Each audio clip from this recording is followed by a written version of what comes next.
اللہ کے نبی نے فرمایا من وسع علی عیالہ یوم عاشوراء وسع اللہ علیہ سائر سنتی. اللہ کے نبی فرماتے ہیں جو اپنے عیال پر، اپنے اہل و عیال پر اس دن وسعت سے کام لیتا ہے، وسعت کے ساتھ خرچ کرتا ہے، اللہ تعالیٰ. محترم بزرگ و عزیز دوستو، محرم الحرام کا مہینہ شروع ہوا ہے. یہ سال کا پہلا مہینہ ہے، اسلامی سال کا، اور بڑا مبارک عظیم الشان مہینہ ہے. اس کی عظمت، اس کی اہمیت اور اس کی برکت اس کے نام سے ہی ظاہر ہے. محرم کا معنی ہے محترم، معظم، عظمت والا، احترام والا، عزت والا، اکرام والا. اس کے نام سے ہی معلوم ہوتا ہے کہ یہ عظمت والا مہینہ ہے. قرآن پاک میں اللہ تبارک و تعالی نے اس لفظ کا استعمال فرمایا ہے. حضرت ابراہیم علیہ السلام کے قصے میں کہ ربنا انی اسکنت من ذریتی بواد غیر ذی زرع عند بیتک المحرم. حضرت ابراہیم علیہ السلام نے جب اللہ کے حکم سے اپنی بیوی اور بچے کو اس بے آب و گیاہ جنگل میں لے جا کر چھوڑا جہاں اللہ کا گھر اس وقت آباد ہے، تو حضرت ابراہیم نے کہا کہ اللہ میں نے تیرے حکم سے اپنے گھر کو یہاں بسایا ہے، عند بیتک المحرم، تیرے عظمت والے گھر کے پاس. تو اس سے معلوم ہوتا ہے کہ محرم کا معنی ہے معظم، عظمت والا، حرمت والا، احترام والا. تو اس مہینے کی عظمت صرف اس کے نام سے بھی ظاہر ہے. اس کے علاوہ اللہ کے رسول علیہ السلام نے حدیثوں میں بڑے فضائل اس کے بیان فرمائے. اللہ کے نبی علیہ السلام ارشاد فرماتے ہیں کہ جو آدمی محرم کے ایک دن روزہ رکھتا ہے، اللہ تعالیٰ اس کو ایک روزے پر 30 روزوں کا ثواب عطا فرماتے ہیں. تو پورے مہینے کے لیے یہ فضیلت ہے، محرم کے مہینے کے ہر دن کی یہ فضیلت ہے کہ ایک روزہ آدمی رکھتا ہے، اللہ تعالیٰ اس کو 30 روزوں کا ثواب عطا فرماتے ہیں. اسی طریقے سے یہ محرم کا مہینہ، اس کی عظمت پہلے دن سے ہے جس دن سے اللہ نے زمین و آسمان کو بنایا. یہ جو لوگوں کے درمیان ایک تصور ہے کہ محرم کا مہینہ قابل احترام اس لیے ہے کہ اس میں حضرت سیدنا حسین رضی اللہ تعالیٰ عنہ کی شہادت کا واقعہ پیش آیا، اس لیے محرم کی عظمت اور فضیلت ہو گئی. ایسا نہیں ہے، بلکہ حضرت حسین رضی اللہ تعالیٰ عنہ کے لیے یہ فضیلت اور عظمت کی بات ہوئی کہ اللہ تبارک و تعالیٰ نے ان کی شہادت کے لیے عاشورے کا دن کا انتظام فرمایا، محرم کے مہینے کا انتخاب فرمایا، اور 10ویں محرم کے دن کا اللہ تعالیٰ نے انتخاب فرمایا. اس لیے کہ محرم کے مہینے کی فضیلت، اس کی عظمت تو اللہ نے قرآن میں بیان فرمائی اور اللہ کے نبی علیہ السلام نے حدیثوں میں بیان فرمائی. حضرت حسین رضی اللہ تعالیٰ عنہ کی شہادت کا واقعہ اللہ کے نبی علیہ السلام کے دنیا سے تشریف لے جانے کے بعد، چاروں خلفاء راشدین کے دنیا سے تشریف لے جانے کے بعد، حضرت امیر معاویہ رضی اللہ تعالیٰ عنہ کے دنیا سے تشریف لے جانے کے بعد میں پیش آیا. تو اس لیے محرم کے مہینے کو جو فضیلت حاصل ہے وہ روز اول سے ہے، پہلے دن سے ہے۔ اس کا احترام زمانہ جاہلیت میں کفار و مشرکین بھی کیا کرتے تھے۔ محرم کے مہینے کی عظمت مکے کے مشرکین کے ان کے دلوں میں بھی تھی۔ اسی لیے جیسے ہی یہ 4 مہینے قابل احترام شروع ہوتے ہیں، ذی قعدہ، ذی الحجہ، محرم، رجب، یہ 4 مہینے قابل احترام ہیں۔ قرآن میں اللہ نے اس کو بیان فرمایا ہے۔ تو جیسے ہی یہ 4 مہینے شروع ہوتے تو زمانے جاہلیت میں بھی اس کا احترام کیا جاتا تھا کہ وہ لوگ اپنے لڑائی جھگڑوں کو بند کر دیا کرتے تھے، اپنی جنگوں کو بند کر دیا کرتے تھے، قتل و قتال بند ہو جاتا تھا۔ تو اس سے معلوم ہوا کہ محرم کے مہینے کی عظمت یہ پہلے دن سے ہے۔ قرآن میں اللہ نے بیان فرمایا ان عدت الشہور عند اللہ 12 شہرا فی کتاب اللہ یوم خلق السماوات والارض منها 4 حرم۔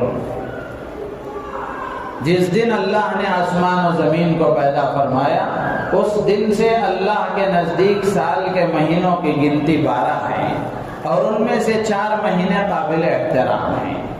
تو ان مہینوں کا احترام اسی دن سے ہے، یہ مہینے قابل احترام اسی دن سے ہیں۔ ان مہینوں کی فضیلت، ان مہینوں کی عظمت اور ان مہینوں کی برکتیں وہ پہلے دن سے ہیں۔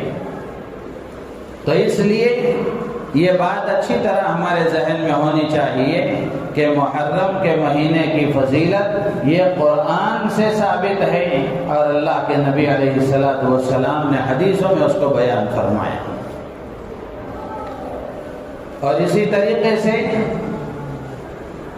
محرم کے مہینے کے ساتھ اسلامی تاریخ کے بہت سارے واقعات وابستہ ہیں، اسلامی یادگاریں اس کے ساتھ وابستہ ہیں۔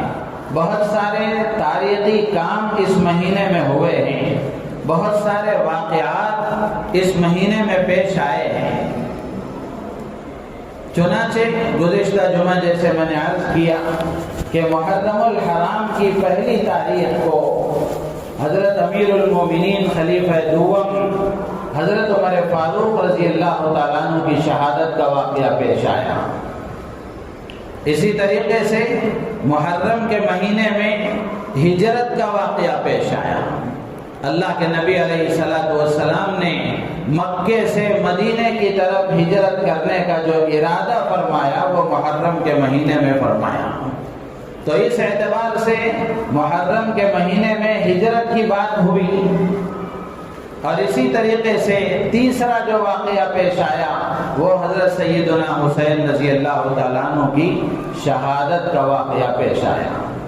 مسلمان صرف ایک جانتے ہیں، مسلمانوں کا بڑا طبقہ وہ ہے جو صرف محرم کے مہینے میں اتنا جانتا ہے کہ 10ویں محرم کو حضرت حسین رضی اللہ تعالیٰ عنہ کی شہادت کا واقعہ پیش آیا، یقیناً پیش آیا۔ اور بھی بہت سارے واقعات پیش آئے، جیسے حضرت عمر فاروق رضی اللہ تعالیٰ عنہ کی شہادت کا واقعہ ہے، ہجرت کا واقعہ ہے، یہ بھی اس مہینے میں پیش آیا۔ ان واقعات سے بھی ہمیں عبرت لینا ہے، نصیحت حاصل کرنا ہے۔ تو اس اعتبار سے یہ محرم کا مہینہ عبرت لینے کا اور نصیحت حاصل کرنے کا مہینہ ہے۔ جیسے ہجرت کا واقعہ پیش آیا، ہجرت کسے کہتے ہیں؟ اپنے دین کی حفاظت کے لیے، اللہ کے دین کی اشاعت کے لیے، اللہ کا دین اللہ کے بندوں میں زندہ ہو جائے، ساری دنیا میں عام ہو جائے، اس کے لیے اپنے گھر بار اور اپنے وطن، اپنے ملک کو چھوڑنا، یہ ہجرت کہلاتا ہے۔ اللہ کے نبی علیہ الصلوۃ والسلام نے اپنا پیارا وطن مکہ چھوڑ کر آپ مدینہ تشریف لے گئے۔ تو ہجرت کا ایک مطلب تو یہ ہے کہ آدمی اپنے دین کی حفاظت کے لیے، اپنے دین کی اشاعت کے لیے، اللہ کے دین کے دنیا میں عام ہونے کے لیے اپنا ملک چھوڑ کر جائے۔ ایک ہجرت کا مفہوم یہ بھی ہے۔ اور ہجرت کا ایک مطلب یہ ہے کہ آدمی گناہوں کو، اللہ کی نافرمانیوں کو اور کوتاہیوں کو چھوڑ دے، گناہوں سے اپنے آپ کو دور رکھے، یہ بھی ہجرت ہے۔ اللہ کے نبی علیہ السلام نے حدیث میں فرمایا المہاجر من حجر ما نہى اللہ، کہ مہاجر وہ ہے جو اللہ کی منع کردہ چیزوں سے اپنے آپ کو بچا لے، اللہ کی منع کردہ چیزوں سے اپنے آپ کو بچا لے، رک جائے، ان کو چھوڑ دے۔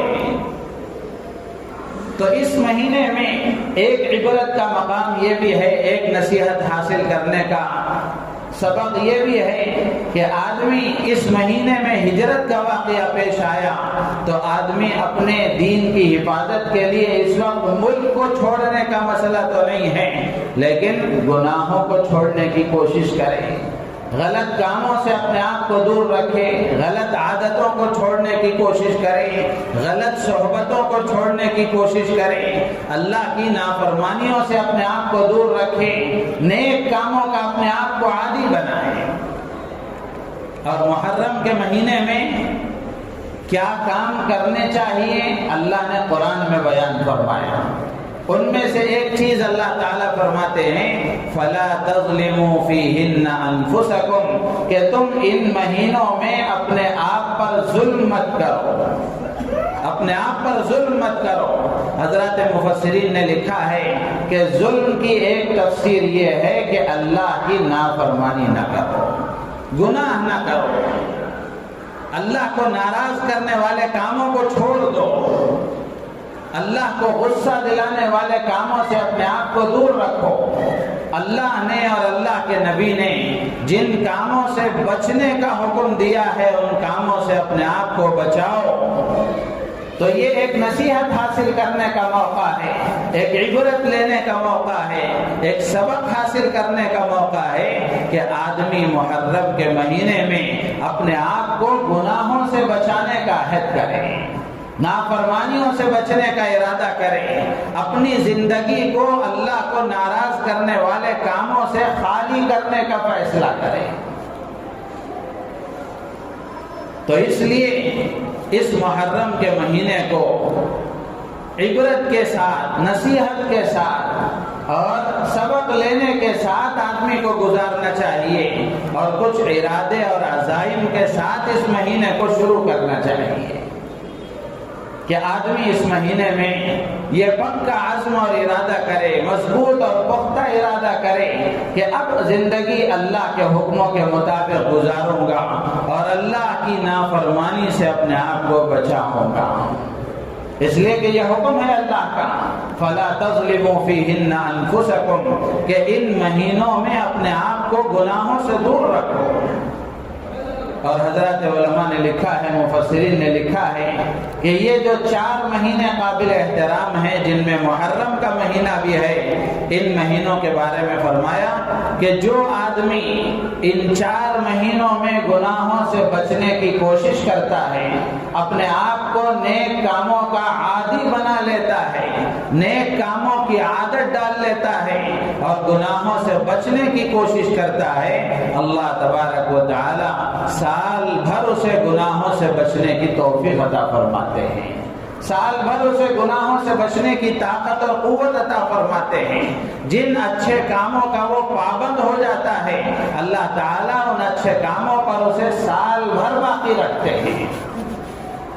تو کتنی اچھی اور خوش نصیبی کی بات ہے کہ آدمی ان مہینوں میں گناہوں سے اپنے آپ کو دور رکھے، اللہ کی نافرمانی سے دور رہے اور نیک اعمال کا اہتمام کرے، اللہ کو راضی کرنے والے کاموں میں اپنے آپ کو لگائے۔ اس کا اگر ہم اہتمام کریں گے تو پھر میرے عزیز و دوست و بزرگوں، ہماری زندگی کے ایک سال کا جو آغاز ہے، اس کی جو شروعات ہے، یہ اچھی شروعات ہوگی، اچھا آغاز ہوگا۔ اور عام لوگوں کے درمیان میں بھی یہ بات ہے، اور لوگ یہ سمجھتے ہیں کہ شروعات اچھی ہونی چاہیے، دکان شروع کر رہے ہیں، کاروبار شروع کر رہے ہیں، یا پھر نئی ایک زندگی کا آغاز ہے، کوئی بھی کام جب شروع کیا جاتا ہے تو لوگ یہ سمجھتے ہیں کہ شروعات اچھی ہونی چاہیے، تو بالکل اسی طریقے سے یہ ہماری زندگی کے ایک نئے سال کی شروعات ہے محرم کے مہینے سے. تو ہم میں سے ہر ایک کو یہ ارادہ کرنا چاہیے اور مضبوط ارادہ کرنا چاہیے کہ ہمارا یہ سال اس ارادے کے ساتھ شروع ہو کہ میں زندگی بھر اللہ کی نافرمانی سے بچوں گا اور گناہوں سے دور رہوں گا، خیر کے کاموں میں آگے بڑھنے کی کوشش کروں گا. تو اللہ نے فرمایا فَلَا تَظْلِمُوا فِيهِنَّ أَنفُسَكُمْ کہ تم ان مہینوں میں گناہ نہ کرو، اللہ کی نافرمانی نہ کرو. گناہ کرنا، نافرمانی کرنا، اللہ کو ناراض کرنے والے کسی عمل کا ارتکاب کرنا، یہ اللہ اپنے آپ پر ظلم کرنا ہے، اپنے آپ پر ظلم کرنا ہے. تو اس لیے آدمی کو چاہیے کہ وہ گناہوں سے اپنے آپ کو دور رکھے. اور یہ محرم کا مہینہ شروع ہوا ہے تو آدمی اس ارادے کے ساتھ یہ مہینہ شروع کرے اور اس سال کا آغاز کرے کہ گناہوں سے اپنے آپ کو دور رکھے گا اور خیر کے کاموں میں آگے بڑھنے کی کوشش کرے گا. اور اسی طریقے سے ایک بات علماء نے یہ بھی لکھی ہے کہ ان مہینوں میں یہ جو 4 مہینے قابل احترام ہیں جن میں محرم کا مہینہ بھی ہے، ان میں اعمال کا اجر و ثواب بڑھا دیا جاتا ہے. یہ نیکیوں کا سیزن ہے، اللہ کو راضی کرنے کا سیزن ہے اور نیکیاں کما لینے، آخرت بنا لینے کا سیزن ہے کہ ان مہینوں میں نیک اعمال کا اجر اور اس کا وزن بڑھا دیا جاتا ہے. جیسے رمضان کے مہینے کے بارے میں آتا ہے کہ رمضان میں آدمی ایک عمل کرتا ہے، اللہ تعالیٰ اسے کم سے کم 70 عمل کا ثواب دیتے ہیں. ایک نماز پڑھتا ہے 70 نمازوں کا ثواب ملتا ہے اور بھی اس کے اخلاص کی برکت سے بڑھا دیا جاتا ہے. تو جیسے رمضان کے مہینے میں اعمال کا اجر و ثواب بڑھ جاتا ہے، ایسے ہی علماء نے لکھا ہے کہ رمضان کے علاوہ یہ 4 مہینے بھی ایسے ہیں کہ ان 4 مہینوں میں جو اعمال کیے جاتے ہیں، جو خیر کے کام کیے جاتے ہیں، اللہ تعالیٰ ان کا اجر و ثواب بڑھا دیتے ہیں. تو مسلمان کو چاہیے کہ وہ ان مہینوں سے فائدہ اٹھائے، ان مہینوں میں زیادہ سے زیادہ عبادت کرنے کی کوشش کرے، اپنی عبادتوں کی مقدار بڑھائیں تاکہ اللہ کا مقرب بندہ بن جائے، اللہ کو راضی کرنے والا بن جائے اور اللہ کو راضی کرنے والے کاموں میں اپنے آپ کو لگانے کی کوشش کرے. جہاں عبادتوں کا ثواب بڑھ جاتا ہے، جہاں اعمال کا اجر بڑھ جاتا ہے، وہیں یہ بات بھی علماء نے لکھی ہے کہ ان مہینوں میں کیے جانے والے گناہوں کا وبال بھی بڑھ جاتا ہے. جہاں نیکی کا ثواب بڑھتا ہے وہیں گناہ کا وبال بھی بڑھتا ہے. اور مہینوں میں کوئی گناہ کرتا ہے آدمی تو اس کا ایک درجہ ہے، ان 4 مہینوں میں اگر کوئی گناہ کرتا ہے تو اس کا وبال بڑھ جاتا ہے. تو اس لیے مسلمان کو چاہیے کہ وہ اس بات کی کوشش کرے کہ زیادہ سے زیادہ خیر کے کام کرے، بھلائی کے کام کرے، نمازوں کا اہتمام کرے، قرآن کی تلاوت کا اہتمام کرے، اللہ کے ذکر و اذکار کا اہتمام کرے، صدقہ اور خیرات کا اہتمام کرے، اللہ کو راضی کرنے والے کاموں میں اپنے آپ کو لگائے اور گناہوں سے اپنے آپ کو بچائے. قرآن میں اللہ نے وضاحت کے ساتھ اور خصوصیت کے ساتھ یہ حکم دیا ہے کہ گناہوں سے اپنے آپ کو بچاؤ، گناہوں سے اپنے آپ کو بچاؤ. آنکھوں کے غلط استعمال سے، کان کے غلط استعمال سے، زبان کے غلط استعمال سے، مال کے غلط استعمال سے، اعضاء و جوارح کی جو طاقتیں اللہ نے دی ہیں ان طاقتوں کے غلط استعمال سے، اللہ نے جو قوت عطا فرمائی ہے اس قوت کے غلط استعمال سے آدمی اپنے آپ کو دور رکھے. یہ تقاضا ہے اس مہینے کی عظمت کا، یہ تقاضا ہے اس مہینے کی حرمت کا، یہ تقاضا ہے اس مہینے کے تقدس کا. رمضان میں تو ماشاءاللہ ایک ماحول ہوتا ہے، مسلمانوں کے درمیان عبادتوں کا ایک شوق ہوتا ہے. تو جیسا وہ رمضان کا مہینہ عبادتوں کا سیزن ہے، ویسے ہی ذی قعدہ، ذی الحجہ، محرم، رجب، یہ 4 مہینے بھی عبادتوں کا سیزن ہے. آدمی یقین کے ساتھ اللہ کی عبادتوں میں اپنے آپ کو لگائے گا تو وہ زیادہ سے زیادہ اجر و ثواب پائے گا۔ تو کوشش کرنی چاہیے اس بات کی کہ ہم اپنے آپ کو اللہ کو راضی کرنے والے کاموں میں زیادہ سے زیادہ لگائیں۔ تو یہ محرم کا مہینہ قابل احترام مہینہ ہے، عظمت والا مہینہ ہے۔ اس مہینے میں اپنے آپ کو گناہوں سے بچانا چاہیے، یہ سب سے پہلا کام ہے کہ آدمی گناہوں سے اپنے آپ کو دور رکھے۔ کوشش کرے اس بات کی اور اپنا جائزہ لے کہ جن گناہوں میں وہ مبتلا ہے ان گناہوں سے بتکلف باہر آنے کی کوشش کرے، ان گناہوں سے بچنے کی کوشش کرے۔ اور اسی طریقے سے اس مہینے میں کوئی خصوصی عمل نہیں ہے، دو چیزیں ہیں صرف۔ ایک عمل اللہ کے نبی نے بیان فرمایا کہ آدمی اس مہینے میں روزہ رکھنے کا اہتمام کرے، اس لیے کہ اللہ کے نبی علیہ السلام نے فرمایا افضل الصیام بعد رمضان شہر اللہ المحرم، کہ رمضان کے بعد روزہ رکھنے کے لیے سب سے افضل مہینہ، سب سے افضل ایام وہ محرم کے ہیں۔ تو رمضان کے بعد نفلی روزوں کے لیے سب سے افضل مہینہ وہ محرم کا مہینہ ہے۔ تو اس محرم کے مہینے میں زیادہ سے زیادہ آدمی کو روزے رکھنا چاہیے، زیادہ سے زیادہ روزہ رکھنے کا اہتمام کرنا چاہیے، اس لیے کہ ایک روزے پر 30 روزوں کا ثواب ملتا ہے۔ اللہ کے نبی نے فرمایا جو محرم میں ایک دن کا روزہ رکھتا ہے، ایک روزے پر اللہ تعالیٰ اسے 30 روزوں کا ثواب عطا فرماتے ہیں۔ تو اس لیے ہم میں سے ہر ایک کو کوشش کرنی چاہیے اس بات کی کہ ہم زیادہ سے زیادہ روزہ رکھنے کا اہتمام کریں، نفلی روزے رکھیں، نفلی روزے رکھیں۔ آدمی کو اپنے پاس نوافل کا بھی ایک بڑا ذخیرہ رکھنا چاہیے، اس لیے کہ قیامت کے دن اگر فرائض میں کمی ہو گئی، کوتاہی ہو گئی، تو اللہ تعالیٰ اس فرائض کی کوتاہی کو نوافل سے پورا فرمائیں گے۔ تو نفلوں کا بھی، نفل نمازوں کا، نفل روزوں کا، نفل صدقات کا آدمی کو ایک بڑا ذخیرہ اپنے پاس رکھنا چاہیے۔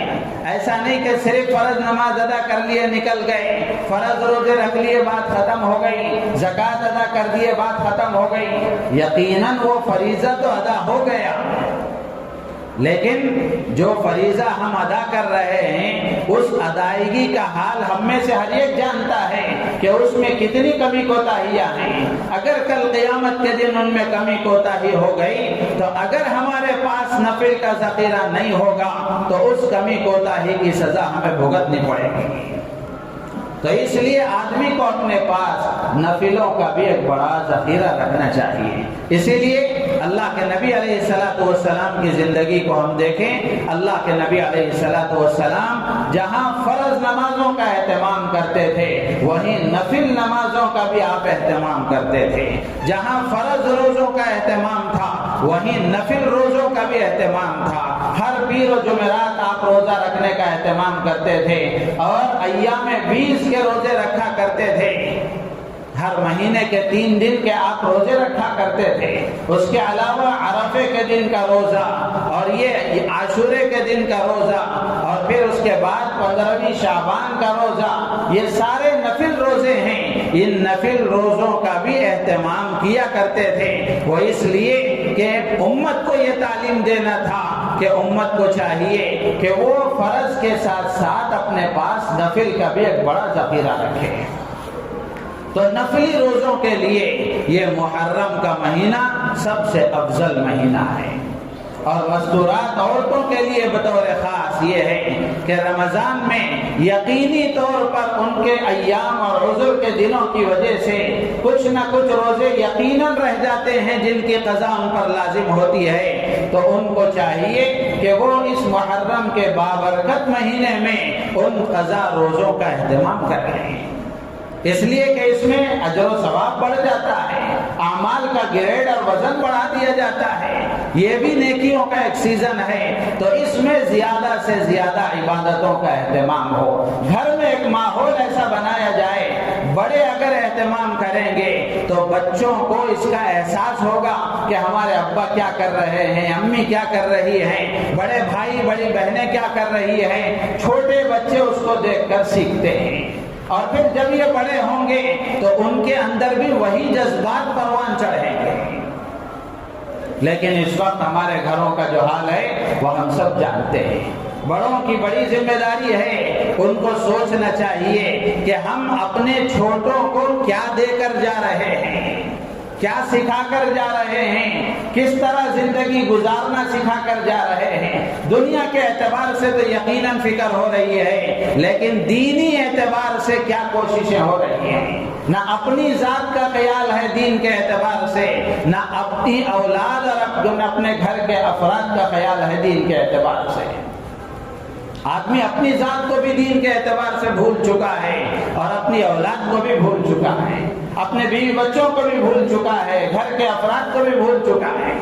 زبانوں پر یہ بات تو ضرور ہے کہ میں دنیا کے لیے محنت نہیں کروں گا، کوشش نہیں کروں گا، اگر میں بغیر کچھ کمائے جمائے کے دنیا سے چلا جاؤں گا تو میرے بچوں کا کیا ہوگا۔ اسی جمانے کمانے کی فکر میں آدمی دین سے غافل ہو کر زندگی گزار رہا ہے۔ اس کو یہ بھی تو سوچنا چاہیے کہ اگر آخرت بنائے بغیر جاؤں گا تو میرا کیا ہوگا، میرا کیا بنے گا، میری قبر کا کیا ہوگا، میرے حشر کا کیا ہوگا، اللہ کے سامنے جواب دہی کا کیا ہوگا۔ آدمی کو اپنا بھی تو سوچنا چاہیے کہ میری نمازیں، میرا روزہ، میری زکوٰۃ، میرا حج، میرے صدقات، اس کا کیا ہوگا۔ بچوں کے لیے تو ساری کوششیں ہو رہی ہیں، اپنی ذات کے دین کی فکر نہیں ہو رہی ہے۔ اسی لیے لکھا ہے، اللہ کے نبی نے حدیث میں فرمایا، بڑا بے وقوف ہے وہ آدمی جو دوسرے کی دنیا کے لیے اپنا دین برباد کرے، جو دوسرے کی دنیا کے لیے اپنا دین برباد کرے۔ تو اس لیے میرے عزیز و دوست و بزرگوں، ہم میں سے ہر ایک کو اپنی آخرت کی فکر کرنی چاہیے، اپنے دین کی فکر کرنی چاہیے، اس کے ساتھ ساتھ اپنے بچوں کی، اپنے بیوی کی اور اپنے گھر والوں کے دین کی فکر کرنی چاہیے۔ تو یہ موقع ہے محرم کا مہینہ، اس میں کرنے کا کام یہ ہے کہ روزہ رکھنے کا اہتمام کیا جائے۔ پورے مہینے کے لیے یہ فضیلت ہے کہ آدمی ایک دن کا روزہ رکھتا ہے، اللہ تعالیٰ اسے 30 روزوں کا ثواب عطا فرماتے ہیں۔ تو نفلی روزے رکھیں یا قضا روزے رکھیں، اپنے گھر کی عورتوں کو بھی سنائیں کہ ان کے جو روزے رمضان میں رہ گئے، اگر انہوں نے شوال میں، ذی قعدہ، ذی الحجہ میں ان روزوں کی قضا نہیں کی ہے تو یہ محرم کا مہینہ بڑا مبارک اور عظمت والا مہینہ ہے، اس میں اعمال کا اجر و ثواب بڑھا دیا جاتا ہے۔ تو ان کو چاہیے کہ وہ اس مہینے میں اپنے روزوں کی قضا کر لیں، اور ہمیں چاہیے کہ ہم نفلی روزوں کا اہتمام کریں تاکہ روزوں کی وجہ سے ہم اللہ کے مقرب بندے بن جائیں۔ مہینہ اللہ کا ہے، اس مہینے کی نسبت حدیث میں اللہ کے نبی نے اللہ کی طرف فرمائی کہ شہر اللہ المحرم، کہ یہ اللہ کا مہینہ ہے۔ اور روزے کے بارے میں اللہ نے فرمایا الصوم لی وانا اجزی بہ، کہ روزہ میرے لیے ہے، میں خود اس کا بدلہ دیتا ہوں۔ تو یہ عبادت اللہ کے لیے خاص ہے، یہ مہینہ بھی اللہ کی طرف خصوصی نسبت رکھتا ہے۔ تو اس مہینے میں خاص طور پر وہ عبادت کرنی چاہیے جس عبادت کا اللہ کے ساتھ خاص تعلق ہے، یعنی روزہ رکھنے کا ہمیں اہتمام کرنا چاہیے۔ اور اسی کے ساتھ ساتھ محرم کے 10ویں دن، عاشورے کے دن، اس کے روزے کی فضیلت ہے۔ اللہ کے نبی علیہ السلام نے فرمایا صیام یوم عاشوراء احتسب علی اللہ ان یکفر السنۃ التي قبلہ، اللہ کے نبی فرماتے ہیں کہ عاشورے کے روزے کے بارے میں اللہ سے یہ امید رکھتا ہوں کہ اللہ تبارک و تعالی ایک سال پچھلے سال کے گناہوں کو معاف فرما دیں گے۔ کہ آدمی عاشورے کے دن روزہ رکھتا ہے، اللہ تعالیٰ اس کے پچھلے 1 سال کے گناہوں کو معاف فرما دیں گے۔ بولنے میں بہت آسان ہے، سننے میں بہت آسان ہے، ایک گناہ کا مٹ جانا اور معاف ہو جانا، ایک نیکی کا مل جانا، اس کی قدر و قیمت آنکھوں کے بند ہو جانے کے بعد چلے گی، اور جب اعمال تولے جائیں گے میزان پر، اس وقت پتہ چلے گا کہ ایک نیکی کی کتنی قدر ہے، ایک گناہ کے معاف ہو جانے کی کتنی قدر ہے۔ عاشورے کے ایک دن کا روزہ 10-12 گھنٹے آدمی روزہ رکھ لیتا ہے، بھوکا رہ جاتا ہے، عبادتوں کا اہتمام کر لیتا ہے، کتنی بڑی فضیلت اللہ کے نبی نے بیان فرمائی کہ ایک سال پچھلے ایک سال کے گناہوں کو اللہ معاف فرما دیں گے۔ ذرا سوچ کر دیکھیں کہ ایک دن کا روزہ رکھنا ہے اور ایک سال کے گناہ اللہ معاف فرما دیں گے۔ تو اس حدیث کی وجہ سے مسلمان کو یہ جذبہ اپنے اندر رکھنا چاہیے، یہ شوق پیدا کرنا چاہیے کہ آدمی روزہ رکھ کر کے اللہ کو راضی کرنے کی کوشش کرے اور یہ اجر و ثواب پانے کی کوشش کرے۔ لیکن بدقسمتی کی بات یہ ہے کہ اللہ کے دشمنوں نے اور دین کے دشمنوں نے، اسلام کے دشمنوں نے، میں ہمیشہ عرض کیا کرتا ہوں کہ جیسے یہ مقدس ایام ہیں، جیسی مقدس راتیں ہیں، ان میں جیسے اللہ کو راضی کرنے والے کام کرنے چاہیے، اللہ کے دشمنوں نے برابر انہی دنوں میں، انہی راتوں میں، انہی لمحات اور انہی اوقات میں کچھ ایسی بدعتیں ایجاد کر دی ہیں کہ مسلمان ان میں پڑھ کر جو کرنے کے کام ہے ان کو چھوڑ دیتا ہے، بجائے اللہ کو راضی کرنے کے اللہ کو ناراض کرنے والا بن جاتا ہے۔ عاشورے کے روزے کے بارے میں اللہ کے نبی فرماتے ہیں کہ اس دن روزہ رکھنا چاہیے، روزہ رکھیں گے اللہ پچھلے ایک سال کے گناہ معاف فرما دیں گے۔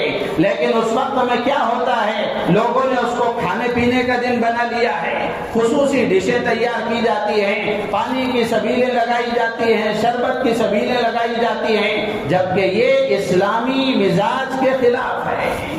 اللہ کے نبی فرماتے ہیں روزہ رکھو، اور اللہ آج کا مسلمان اللہ کے نبی کو مشورہ دے رہا ہے کہ اللہ کے نبی روزہ نہیں رکھنا چاہیے، شربت پلانا چاہیے، روزہ نہیں رکھنا چاہیے، کھچڑا تقسیم کرنا چاہیے۔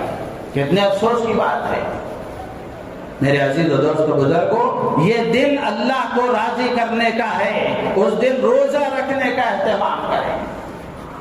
اور عاشورے کے روزے کے بارے میں ایک بات یہ بھی ہے کہ اللہ کے نبی علیہ السلام جب مدینہ تشریف لائے، آپ نے دیکھا کہ مدینے میں عاشورے کا روزہ یہودی بھی رکھ رہے ہیں۔ اللہ کے نبی نے بھی روزہ رکھا، صحابہ کو بھی حکم دیا، صحابہ نے اللہ کے نبی کو بتلایا حضور یہ یہودی بھی تو اس دن کی تعظیم کرتے ہیں، روزہ رکھتے ہیں۔ اللہ کے نبی علیہ السلام نے فرمایا آئندہ سال اگر میں زندہ رہوں گا تو نبی محرم کا بھی روزہ رکھوں گا۔ یعنی یہاں سمجھنے کی بات یہ ہے کہ اللہ کے نبی علیہ السلام نے صحابہ کا مزاج ایسا بنایا تھا کہ صحابہ کے مزاج میں یہ بات داخل تھی کہ غیروں کی مشابہت کسی بھی طرح برداشت نہیں تھی۔ سوچ کر دیکھیں، عبادتوں میں بھی غیروں کی مشابہت صحابہ برداشت نہیں کر رہے۔ اللہ کے نبی سے فرمایا کہ اللہ کے نبی اس دن وہ بھی تو روزہ رکھ رہے ہیں، یہاں مشابہت ہو رہی ہے۔ اللہ کے نبی نے فرمایا آئندہ سال اگر میں زندہ رہوں گا تو نبی محرم کا روزہ رکھوں گا۔ حضرت ابن عباس فرماتے ہیں کہ آئندہ سال کے آنے سے پہلے اللہ کے نبی دنیا سے رخصت ہو گئے، تو اس سے معلوم ہوا کہ اللہ کے نبی علیہ السلام کی منشا یہ تھی۔ بلکہ دوسری روایتوں میں حکم بھی ہے صوموا یوم عاشوراء وخالفوا فیہ الیہود وصوموا یوما قبلہ ویوما بعدہ۔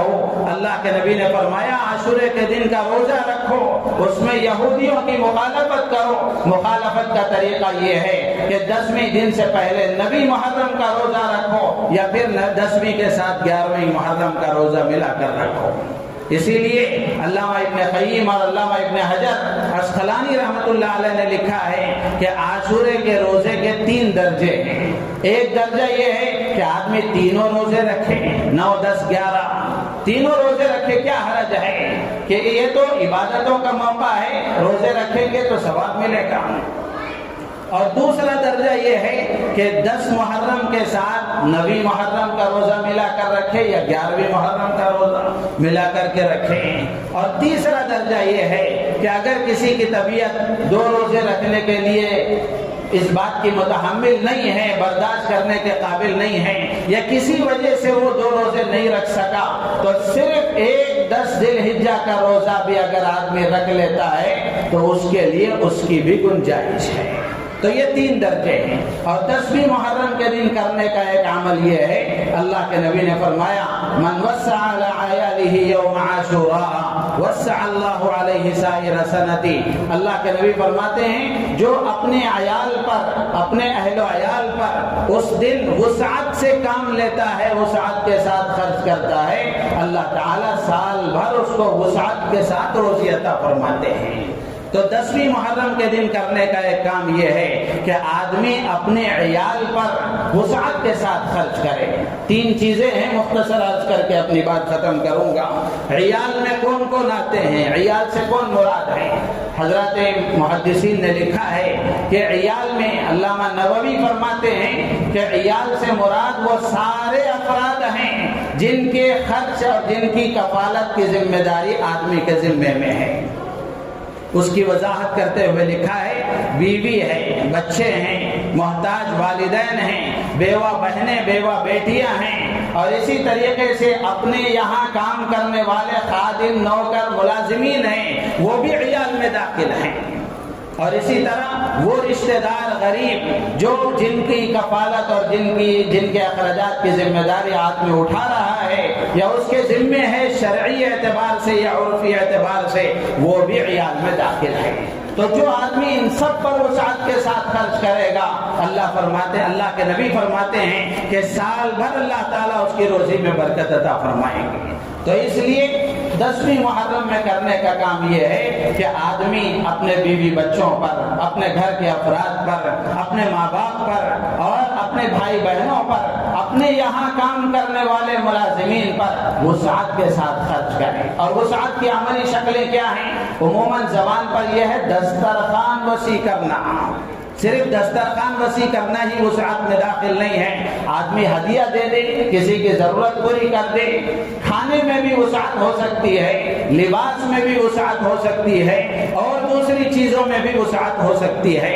صرف کھلانا ہی وسعت نہیں ہے، بلکہ آدمی اپنے یہاں کام کرنے والے ملازمین کو اس وقت کچھ ہدیہ دے دے، اور اپنے رشتہ داروں کو کچھ پیسے دے دے، اپنے بیوی بچوں کو کوئی ہدیہ دے دے، تحفہ دے دے، لباس کا انتظام کر دے اور کھلا دے پلا دے، یہ ساری چیزیں وسعت میں داخل ہیں۔ اور اللہ کے نبی نے فرمایا کہ جو وسعت کرتا ہے، اللہ کے نبی فرماتے ہیں کہ اللہ سال بھر اس کو وسعت عطا فرماتے ہیں۔ تو اس لیے کرنے کے عاشورے کے دن یہ 2 ہی کام ہیں، اس کے علاوہ جتنے کام کیے جاتے ہیں ان سارے کاموں کا اسلام سے کوئی تعلق نہیں ہے۔ اللہ تعالیٰ سے دعا ہے اللہ تعالیٰ ہم سب کو ان باتوں پر عمل کی توفیق عطا فرمائے، ہماری نیتوں میں اخلاص پیدا فرمائے۔ آمین وآخر دعوانا الحمدللہ رب العالمین۔